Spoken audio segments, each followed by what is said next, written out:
साथियों नमस्कार, आप सभी का स्वागत है न्यूज अपडेट में। मैं हूं आपकी साक्षी झा।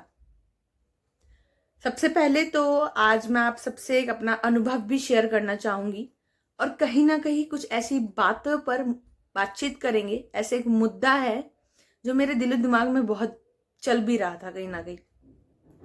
जब इस देश के प्रधानमंत्री नरेंद्र मोदी ने कहा था कि बेटी बचाओ बेटी पढ़ाओ, तो बेटी बचाओ बेटी पढ़ाओ पर ऐसे तमाम कार्य किए गए, ऐसे तमाम संगठनों ने भी कार्य किए गए। पर जब पूरे समाज में इस बात की जानकारी पहुंच गई कि बेटी बचाओ बेटी पढ़ाओ, यानी कि बेटी को बचाना है और बेटी को पढ़ाना है, तो सबसे बड़ा असर इस समाज के उस परिवार के सदस्यों पर हुआ है। जी हाँ, परिवार के सदस्य कौन, यानी कि आपके माँ बाप पर वो असर पड़ा। क्योंकि कहीं ना कहीं बच्चों को आगे बढ़ाने में माँ बाप का बहुत बड़ा योगदान रहा है। बच्चे मेहनत करते हैं, पर कैसे आगे बढ़ना है, किस तरह की मुश्किलें आएगी, ये सर आपके माँ बाप आपको समझाते हैं। कहीं ना कहीं दोस्त भी होते हैं, ऐसा नहीं है कि आपकी कोई गाइडेंस नहीं होंगे, दोस्त नहीं होंगे, पर फिर भी एक निस्वार्थ के साथ आपका सिर्फ आपके परिवार के माँ बाप ही जो है वो आपका साथ देते रहेंगे आखिर तक। ये बात से मेरे सब वाकिफ होंगे। मेरे मन में बहुत ऐसे लोग हैं जो यूट्यूब को देखते हैं, यूट्यूब में जो वीडियोस आती है उनको देखते हैं, मेरे को सुनते हैं, और मुझे अच्छा लगता है कि आप लोग मुझे सुनते हैं, मेरी वीडियोस को पसंद करते हैं। मैं अपना पूरा पूरा योगदान देती हूँ ऐसे तमाम लोगों के पास जाना, खास तौर पे महिलाओं के पास जाना, जहाँ पे कोई नहीं जाता, कोई इनकी सुनने वाला नहीं है। और ऐसे समाज में उन लोगों के पास भी जाना जहाँ लोग चाहते हैं, कोई मांग है, उनकी आवाज बनने का माध्यम एक पत्रकार बने। तो मेरी पूरी यही आशा रहती है कि मैं उन लोगों के पास जाऊं। पर मेरा जो टॉपिक था, मैंने आप लोगों से भी कहा कि एक पे चर्चा करेंगे, वो था बेटी बचाओ बेटी पढ़ाओ। समस्त परिवार के माता पिता पर इस पर असर होता है। जाहिर तौर पर कहीं ना कहीं जब इस देश के प्रधानमंत्री ने यह बात कही, तो समस्त परिवार के अंदर ये बात भी आई कि हमें अपनी बेटी को सुरक्षित तो रखना ही है, बचाना भी है और साथ में पढ़ाना भी है। क्योंकि जब माँ उस बच्चे को जन्म देती है, खास तौर पर बेटियों को जन्म देती है, तो अगर आप सभी को मालूम है, पहले जमाने में बेटियों का कत्ल किया जाता था। बेटी को कहीं ना कहीं कत्ल इसलिए किया जाता था क्योंकि पुराने जमाने में बेटे को लेकर थोड़ी ज्यादा मन में लोगों के रहता था कि हमें बेटा चाहिए। पर आज जब इस देश के लोगों को मालूम पड़ चुका है कि किसी की भी बेटी किसी बेटे से कम नहीं है, तो आज लोग गौरवशील महसूस करते हैं। आप लोगों से कहना चाहूंगी, चाहे हम लोग कितने भी आजाद होते रहें, कितनी भी हमें आजादी मिलते रहे, पर अगर इस समाज में रह रहे लोग सुरक्षित नहीं हैं, खुश नहीं हैं, अपने अधिकार को लेकर उनकी बातों को सुनने वाला कोई नहीं है, तो शायद ये सब कहीं ना कहीं गुलामी के पात्र हैं। पर जनता की ये ना समझे कि जनता कमजोर है, क्योंकि सत्ता की कुर्सी पर बिठाने वाला सिर्फ ये जनता ही है, सत्ता में परिवर्तन लाने वाले ही ये जनता है। तो जनता बहुत बड़ी ताकत है।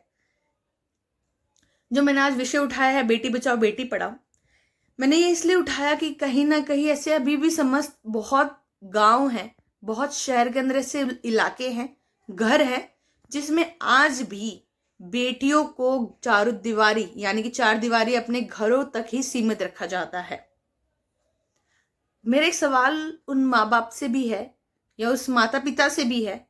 मैं ये कहना चाहूंगी कि जो अपने बच्चों को, खासतौर पे बेटियों को, घर के काम का सिखाती हैं, कहती हैं कि बेटा तू सॉल से ना पढ़ाई कर ले, तू बाहर मत जा। अगर आप अपनी बेटी को इस तरह से सुरक्षित चाहती हैं कि उस पर कोई नजर ना डाले, उसके साथ कुछ गलत ना हो, तो ये सबसे बड़ा गुनाह आप लोग कर रहे हैं। क्यों? क्योंकि जब आप उसे चार दीवारी में छोड़ रहे हैं, सिर्फ वो जब तक बाहर नहीं जाएगी, दुनियादारी को नहीं समझेगी, उतार चढ़ाव नहीं देखेगी, समझ नहीं आएगी कि अच्छा कौन है, बुरा कौन है, हमें किससे बात करनी चाहिए, हमारे लिए अच्छा क्या है, बुरा क्या है। ये सब चीजें तभी होती है जब इंसान बाहर जाता है और बाहर रह के सब चीजों की समझ होती है।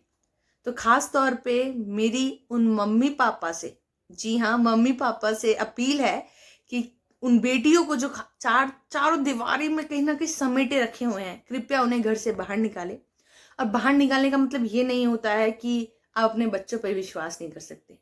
आप अपने आप को इतना फ्रेंडली बनाइए कि बच्चे आपसे खुद आके आपसे हर चीज शेयर करें।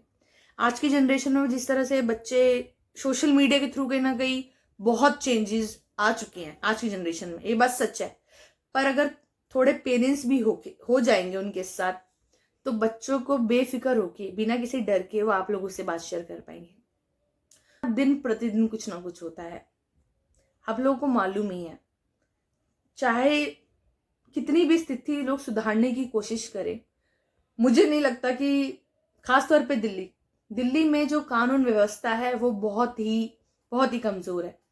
क्योंकि जब भी किसी पुरुष को, मैं किसी धर्म जाति से नहीं कहना चाहती हूं, क्योंकि इंसान के अंदर इंसानियत सबसे पहले होनी चाहिए, और कहीं ना कहीं खासतौर पे पुरुष हो महिला हो जो ये चीज करती है, मैं ये सिर्फ इतना कहना चाहूंगी कि आपके हाथ कांपने चाहिए कि जब आप दूसरे व्यक्ति के साथ कुछ गलत करते हैं। क्योंकि मेरी मम्मी कहती है, और कहीं ना कहीं ये मैंने चीज महसूस करी है, कि आपके कर्म जो है वो आपको कहीं ना कहीं इसी जन्म में मिलने हैं। दिन प्रतिदिन आप लोग को पता है कि बेटियों के साथ, खासतौर पर बेटियों के साथ, आजकल लड़के भी सुरक्षित नहीं है, बेटी भी सुरक्षित नहीं है। आप लोग को मालूम है, ऐसे बहुत से केसेस आप सुनते होंगे। पर जब बेटियों की बात आती है तो बेटियों का दिन प्रतिदिन शोषण हो जा रहा है, उनके साथ रेप के केसेस बढ़ रहे हैं, ऐसे तमाम बहुत सी चीजें हो रही है। मुझे कभी कभी खुद भी समझ नहीं आता है कि इस देश की कहीं ना कहीं जो कानून व्यवस्था है उस पर जोर क्यों नहीं दिया जाता है। इस तरह का कानून बन, हाथ कांपे कि अगर मैंने ये किया तो मेरे साथ क्या होगा, उसके अंदर एक खौफ पैदा हो जाना चाहिए।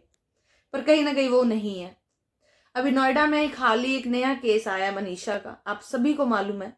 नहीं मालूम तो थोड़ा मैं विस्तार से उसके बारे में, उसकी में थी, नोएडा में रहती हैं, और जब वो 6ठी क्लास में थी तो उनके पिताजी स्वर्गवास कर गए, और वे अपनी माता जी और उनके भाई और उनकी भाभी, ये लोग साथ में रहते हैं।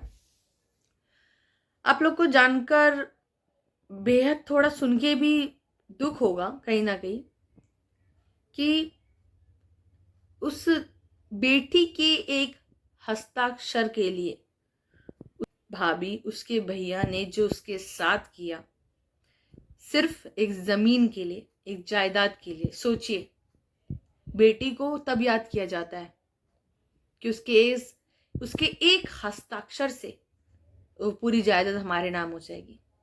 पर उसने नहीं किया। उसने पढ़ाई खत्म करी, साथ में वो जॉब भी करती थी, हर चीज करती थी, अपने दोस्तों से शेयर करती थी, खुले और खूब मौज मस्ती में रहती थी। एक दिन उसको पता चलता है कि उसकी भाभी का अफेयर चल रहा है। उसके कहीं ना कहीं शरीर के टुकड़े किए, सूटकेस में रखा, और ये बात थी 1 नवंबर की। जी हाँ, 1 नवंबर को जब उस ऑफिस नहीं पहुंची थी और लोग घबरा गए थे, और 4 नवंबर को कहीं ना कहीं लोगों को उसकी डेड बॉडी मिली। जी हाँ, मनीषा की लाश मिली, और लाश की स्थिति नहीं बता सकते। अपना परिवार का लोग भी कोई ऐसे कर सकता। बता दे कि बीते 2 नवंबर की सुबह बागपत जिले के सिसाना गांव में सूटकेस के अंदर एक महिला का अधजली अवस्था में शव बरामद हुआ था। पुलिस ने शव की शिनाख्त के प्रयास किए थे, लेकिन शिनाख्त नहीं हो पाई। इसके बाद पुलिस ने शव को लवारिस में पंचनामा भरते हुए पोस्टमार्टम के लिए भिजवा दिया गया। इसके बाद मृतका की शिनाख्त नोएडा के सदरपुर गांव की मनीषा के रूप में हो गई। साथ ही वारदात की कड़ी परत दर परत खुलती चली गई, जिसमें सिसाना गांव का पवन फरार चल रहा था। जिसमें सिसाना गांव में शमशान घाट के समीप मंगलवार शाम पुलिस की फरार हत्या आरोपी पवन के साथ मुठभेड़ हुई गई, जिसमें पैर पर गोली चलने पर पवन घायल हो गया। इसके बाद पुलिस ने घायल हत्या आरोपी पवन को गिरफ्तार कर लिया। बाद में फिर जिला अस्पताल में उपचार कराया। बता दें कि मुठभेड़ भी उसी जगह हुई जहां पर शव जलाया गया।